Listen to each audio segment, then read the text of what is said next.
Hi, I'm Tracy Matthews of Flourish and Thrive Academy. Today I'm here to talk about healthy cash flow, the lifeblood of your jewelry business.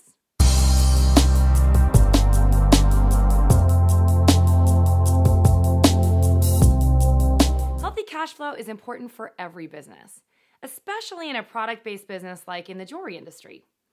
You need to be liquid enough to pay yourself, fulfill orders, handle emergencies, and take care of other unexpected expenses. Just like a human can't survive without blood and oxygen, a jewelry business can't survive long-term without healthy cash flow running through its veins. As a jewelry designer, you have several options to increase cash flow. Sell more, especially during the slow season, find cheaper materials or labor, streamline your operation, and reduce expenses.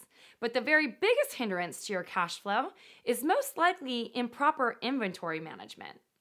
When I hired my small business consultants in 2007, the first thing they asked me was, how much inventory do you carry? I'm embarrassed to say that I really didn't have a clue to that answer. But I did know over the years I had accumulated a lot of extra inventory like boxes and boxes of beads, gemstones, and raw materials that I no longer used. It took 2 full days to hand count everything, and I mean everything. Originally, I estimated that I should probably have about $50,000 in inventory on hand. But after adding up all the raw materials supplied and on-hand stock of pre-made jewelry, I accounted for about $150,000 worth of inventory. With proper inventory management, I could have had an extra $100,000 in cash. Not having enough inventory is also a cash flow issue. If you're too low on materials, you'll get behind on your orders.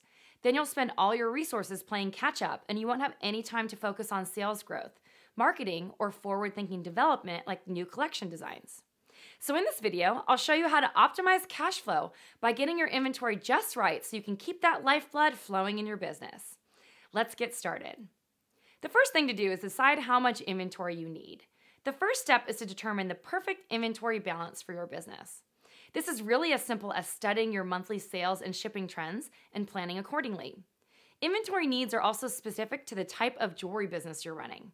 If you sell mostly online, you should keep your inventory of pre-made jewelry as low as possible.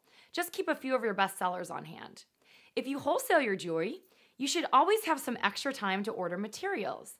At the beginning of a shipping period, you can calculate what you need for the upcoming shipments and order accordingly. If you specialize in custom work like I do, you probably won't need any inventory. You can request a deposit from your clients and fund orders that way. Any surplus in materials can be factored into the price of making the piece or even possibly exchanged for cash. The second thing to do is take inventory on everything. Now it's time to make a nice long list of everything in your inventory. And when I say inventory, I'm not just talking about materials and pre-made products. There's also a bunch of factors you should be counting in your inventory tracking. So here's a complete list.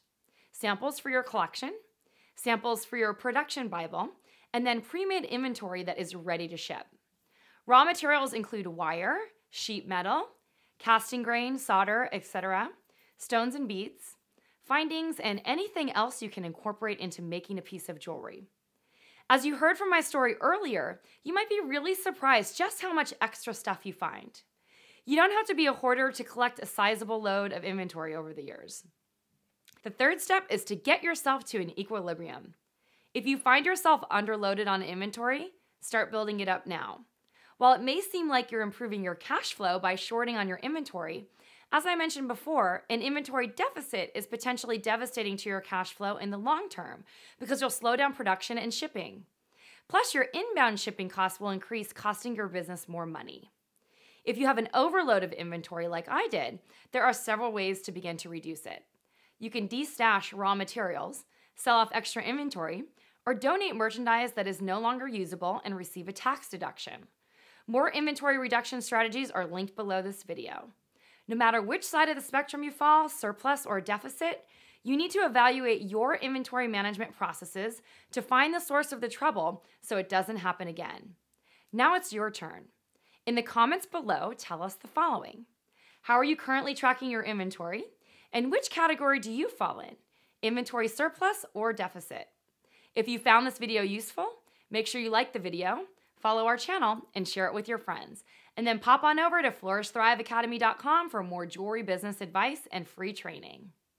And if you want to learn more about creating more freedom and cash flow in your business, make sure you join us for our free training series called From Overwhelm to Freedom.